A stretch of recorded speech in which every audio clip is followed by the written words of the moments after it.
Hi guys, welcome to Pool Matrix channel. This video is about Titanic conspiracy.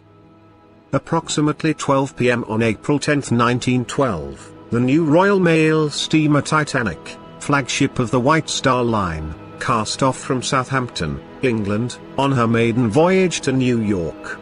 She stopped at Cherbourg, France, and Queenstown, now Cobb Island, picking up additional passengers and mail, as well to debark cross-channel passengers.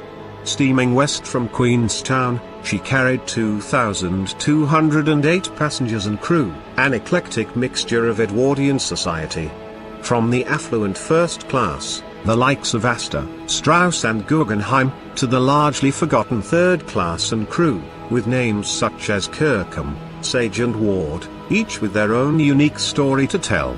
Titanic's speed had been steadily increasing during the voyage as additional boilers were brought online, and on Sunday, April 14th, the vessel was making approximately 21.5 knots. Throughout the day and into the night the temperature outside had been falling until sometime shortly before the collision when it dipped below the freezing point. At 11:40 p.m. Frederick Fleet, one of the lookouts stationed in the crow's nest, noticed something in the distance. He rang the warning bell 3 times, signaling the bridge of an object directly ahead, and picked up the bridge crow's nest telephone.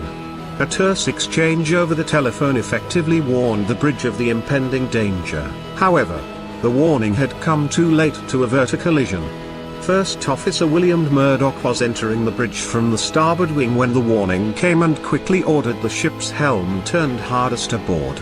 He was hoping to maneuver Titanic's bow away from the danger, then attempt to work the stern around, but the iceberg was too close. The ship brushed along a submerged spar of the iceberg along her starboard side, opening several varying-sized holes along her length and inrush of water.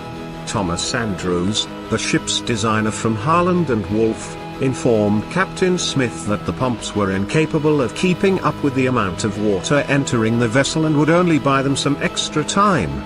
The crew began hastily uncovering and readying the lifeboats to evacuate the vessel.